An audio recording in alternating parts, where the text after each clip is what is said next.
Hello, hi everyone. I am Maruti, studying in ICCA College in Davangere.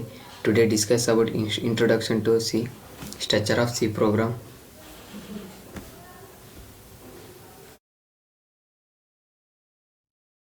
C is a general purpose programming language created by Dennis Ritchie at the Bell Laboratories 1972 at AT, located by USA. ಇದನ್ನ programming language created ಮಾಡಿದ್ದು Denis Richie ಅವರು. ಯಾವಾಗ create ಮಾಡ್ತಾರೆ ಅಂದರೆ 1972ದಲ್ಲಿ create ಮಾಡ್ತಾರೆ. A T and T ಅನ್ನೋದು ಇದೊಂದು lab, American in telephone and telegraph. ಇದು ಲೊಕೇಟೆಡ್ ಆಗಿರೋದು ಯು ಎಸ್ ಎಲ್ಲಿ ಲೊಕೇಟೆಡ್ ಆಗಿರುತ್ತೆ. Future of the programming: general purpose language, low level memory access, fast of speed.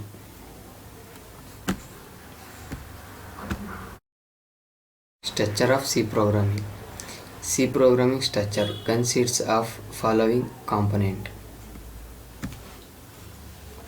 documentation, preprocessor statement, definition section, global variable declaration, function declaration, main function declaration, subfunction declaration. ಇವಾಗ ಒಂದೊಂದಾಗಿ ನೋಡ್ಕೊಂಬರೋಣ.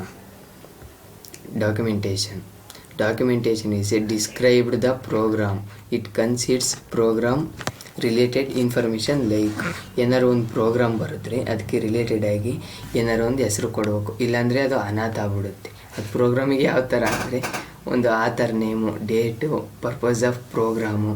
ಅದು author ಅಂದರೆ ಒಂದು ನನ್ನ ಹೆಸರು, ಈಗ ನಾನು ಬರಿತಿದ್ದೀನಿ ಅಂದರೆ ಮಾರುತಿ ಅಂತ ಕೊಡ್ತೀನಿ. ಡೇಟ್ ಯಾವತ್ತು ಬರಿತಿದೆಯಾ, ನಾನು ಇವತ್ತು ಬರಿತಿದ್ದೀನಿ 18/11/2024. ಪರ್ಪಸು ಸಿ ಪ್ರೋಗ್ರಾಮಿಂಗ್ ಅನ್ನು ಬರಿತಿದ್ದೀನಿ ಅಂತ ಸ್ಟ್ರಕ್ಚರ್ ಆಫ್ ಸಿ ಪ್ರೋಗ್ರಾಮ್ ಅಂತ ಕೊಡ್ತೀನಿ. Preprocess statements consists of preprocessing statement like inclusion of header file. ಇದೇನು ಅಂದರೆ ಪ್ರೀಪ್ರೊಸೆಸರ್ statement ಎಡರ್ ಫೈಲ್ನ Axis ಮಾಡ್ಕೊಂಡಿರುತ್ತೆ.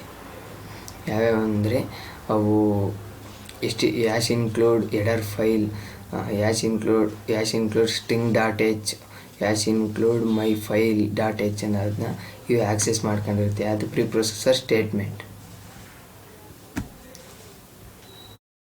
Definition section is a include defining named in constant in define. ಇದೊಂದು named constant value ಆಗಿರುತ್ತೆ. Syntax: define named constant value. Example define size 10 ಅಂತ ಕೊಟ್ಟಿರ್ತೀವಿ.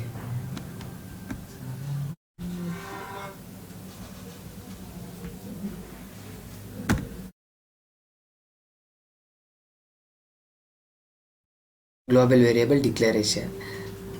This section included declaration of the global variable which may be used throughout the program.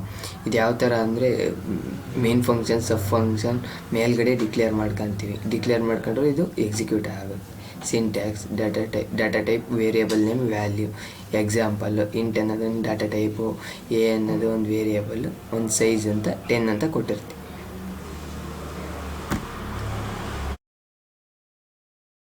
Function declaration: the space declared in function and inform compiler that the possible function and therein signature. ಯಾವ ಥರ ಅಂದರೆ ಇದು function declaration, ಇದು ಕಂಪೈಲರ್ಗೆ signature ಆಗಿ ಹೇಳ್ತಿರುತ್ತೆ. Syntax: return type function name, input parameter, arguments ಆ ಥರ. Example void in print name character. Main function: this in Regain consists starting point of program, include calling subfunction and other main function specific code. ಇದು ಯಾವ ಥರ main function ಯಾವ ಥರ ಅಂದರೆ sub ಫಂಕ್ಷನ್ಗೆ ಏನಾದ್ರು ಬರೆದಿರೋದನ್ನ ಮೇನ್ ಫಂಕ್ಷನ್ಗೆ ಕಾಲಿಂಗ್ ಮಾಡ್ಕೊಂಡು ಎಕ್ಸಿಕ್ಯೂಟ್ ಮಾಡುತ್ತೆ ಇದು main function. Syntax: data type main, code, sub function calling. ಇಲ್ಲಿ ಸಬ್ ಫಂಕ್ಷನ್ ಕಾಲಿಂಗ್ ಬರ್ಕೊಂಡ್ರೆ ಅದನ್ನ ಮೇನ್ ಫಂಕ್ಷನ್ಗೂ ಎಕ್ಸಿಕ್ಯೂಟ್ ಮಾಡ್ಬೋದು. Sub function is a sub function definition. This regaining define the sub function body ಬರ್ಕೊಂಡು ಇದ್ರ ಬಗ್ಗೆ ಒಂದು ಸಿಂಪಲ್ ಆಗಿರೋ ಪ್ರೋಗ್ರಾಮ್ ಐತಿ. ಸ್ಟ್ರಕ್ಚರ್ ಆಫ್ ಸಿ ಪ್ರೋಗ್ರಾಮ್ ಬಗ್ಗೆ ಒಂದು ಸಿಂಪಲ್ ಆಗಿರೋ ಪ್ರೋಗ್ರಾಮ್ನ ನೋಡ್ಕೊಂಬರಂಬರ್ರಿ ಇವಾಗ.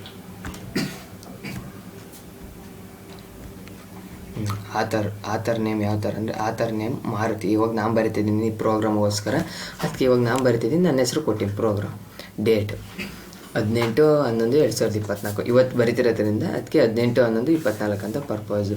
ಸಿ ಪ್ರೋಗ್ರಾಮಿಂಗ್ ಸ್ಟ್ರಕ್ಚರು, ನಾನು ಸಿ ಪ್ರೋಗ್ರಾಮಿಂಗ್ ಸ್ಟ್ರಕ್ಚರ್ ಬರಿತಿರೋದಕ್ಕೋಸ್ಕರ ಸಿ ಪ್ರೋಗ್ರಾಮಿಂಗ್ ಸ್ಟ್ರಕ್ಚರ್ ಅಂತ ಕೊಟ್ಟಿನಿ. ಯಾಶ್ ಇನ್ಕ್ಲೂಡ್ stdio.h ಅನ್ನೋದು ಯಾಶ್ ಇನ್ಕ್ಲೂಡ್ ಅನ್ನೋದು ಪ್ರೀ ಪ್ರೊಸೆಸರ್ ಸ್ಟೇಟ್ಮೆಂಟು. stdio.h ಅನ್ನೋದು ಎಡರ್ ಫೈಲು. ಡಿಫೈನ್ ಸೈಜ್ 5, ಇದು ನೇಮ್ಡ್ ಕಾನ್ಸ್ಟೆಂಟು, ಇಲ್ಲೇ ಡಿಕ್ಲೇರ್ ಮಾಡ್ಕೊಂಡಿರ್ತೀವಿ, ಇದು named constant. Void in print my name, ಇದು ಫಂಕ್ಷನ್ ಡಿಕ್ಲರೇಷನ್. ಇದು ಇಂಟ್ ಅನ್ನೋದೊಂದು ಇಂಟ್ a = 10, ಇದು ಗ್ಲೋಬಲ್ ವೇರಿಯೇಬಲ್ ಡಿಕ್ಲರೇಷನ್ ಇಲ್ಲೇ ಮಾಡ್ಕೊಂಡಿರ್ತೀವಿ. ಮೇನ್ ಫಂಕ್ಷನ್ ಇಂಟ್ ಮೇನ್ ಅನ್ನೋದು ನೇಮ್ ಪ್ರಿಂಟಿಗೆ global variable constant %d and a ಅಂತ ಡಿಕ್ಲೇರ್ ಮಾಡ್ಕೊಂಡಿರ್ತೀವಿ. ನೋಡಿ ಇಲ್ಲಿ ಕಾಲಿಂಗ್ ಮಾಡ್ಕೊಂಡಿರ್ತೀವಿ, ಇಲ್ಲಿ ಬರ್ಕೊಂಡಿವಿ ನೋಡಿ ಸಬ್ ಫಂಕ್ಷನ್ ಬಾಡಿ ಇಲ್ಲಿ ಬರ್ಕೊಂಡಿರ್ತೀವಿ. ಏನಂತ ಬರ್ಕೊಂಡಿರ್ತೀನಿ, ಪ್ರಿಂಟ್ ಎಫ್ಗೆ ಮೈ ನೇಮ್ ಈಸ್ ಮಾರುತಿ ಅಂತ ಬರ್ಕೊಂಡಿರ್ತೀವಿ. ಇದನ್ನ ಎಕ್ಸಿಕ್ಯೂಟ್ ಮಾಡಿ ಒಂದ್ಸತಿ ನೋಡೋಣ ಔಟ್ಪುಟ್ಟಾಗಿ ಯಾವ ಥರ ಬರುತ್ತೆ, ಏನಂತ ಬರುತ್ತೆ ಅಲ್ಲಿ ಬೇಕಾದ್ರೆ ನೋಡೋಣ. ನೋಡಿ ಇಲ್ಲಿ ಗ್ಲೋಬಲ್ ವೇರಿಯೇಬಲ್ ಈಸ್ 10 ಅಂತ ಕೊಟ್ಟಿದ್ದೆ, 10 ಅಂತ ಬಂದಿದೆ. ನೇಮ್ಡ್ ಕಾನ್ಸ್ಟೆಂಟ್ ಈಸ್ 5, ಅಲ್ಲಿ ನೇಮ್ಡ್ ಕಾನ್ಸ್ಟೆಂಟ್ ಮೇಲೆ ಡಿಕ್ಲೇರ್ ಮಾಡಿದ್ವಲ್ಲ ಅದು ಇಲ್ಲಿ ಅಲ್ಲಿ ಡಿಕ್ಲೇರ್ ಮಾಡಿದ್ದೆ. ಮೈ ನೇಮ್ ಈಸ್ ಮಾರುತಿ, ಇದು ಸಬ್ ಫಂಕ್ಷನ್ ಬರ್ತಿರೋದು ಇಲ್ಲೇ ಬಂದಿದೆ. ಆಯಿತಾ, ಇದೇ ಥರ ನಾನು ಒಂದು ಸಿಂಪಲ್ ಪ್ರೋಗ್ರಾಮ್ ಮಾಡ್ತೀನಿ, ಒಂದು ಕಾಲೇಜ್ ನೇಮ್ ಪ್ರಿಂಟ್ ಮಾಡ್ತೀನಿ, ನೋಡೋಣ ಬರ್ರಿ.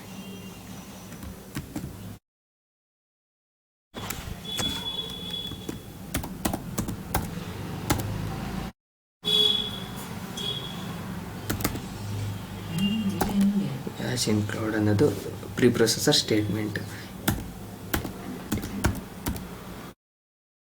stdio.h ಅನ್ನೋದೊಂದು ಎಡರ್ ಫೈಲು.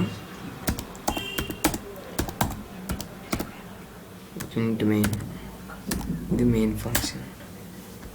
ದೊಡ್ಡದ ಮಾಡ್ತೀನಿ ನೋಡ್ರಿ ಕಾಣೋದಂದರೆ. ಇಲ್ಲಿ ಒಂದು ಯಾವ ಥರ ಅಂದರೆ ಒಂದು ಕಾಲೇಜ್ ನೇಮು, ಕಾಲೇಜಿಂದ ಅಡ್ರೆಸ್ಸು ಪ್ರಿಂಟ್ ಮಾಡ್ತೀನಿ.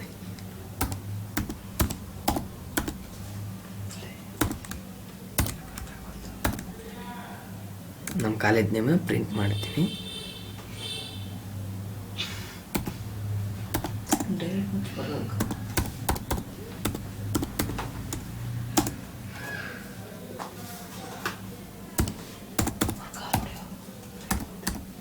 ನಮ್ಮ ಕಾಲೇಜ್ ಹೆಸರು ICC ಅನ್ನೋದಕ್ಕೋಸ್ಕರ ICC ಕಾಲೇಜ್ ಪ್ರಿಂಟ್ ಮಾಡೀನಿ.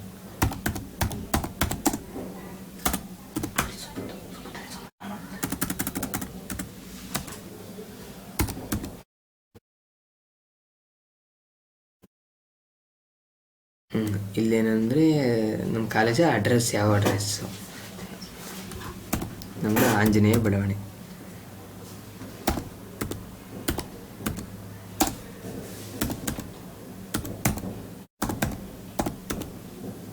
ಆಂಜನೇಯ ಬಡಾವಣೆ ಅಂತ ಇಲ್ಲಿ ಬರೆದಿನಿ.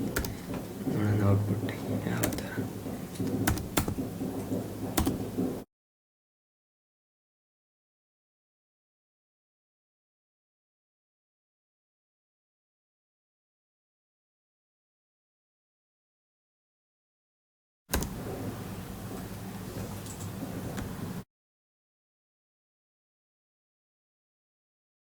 ನೋಡಿ ಮೈ ಕಾಲೇಜ್ ನೇಮ್ ಈಸ್,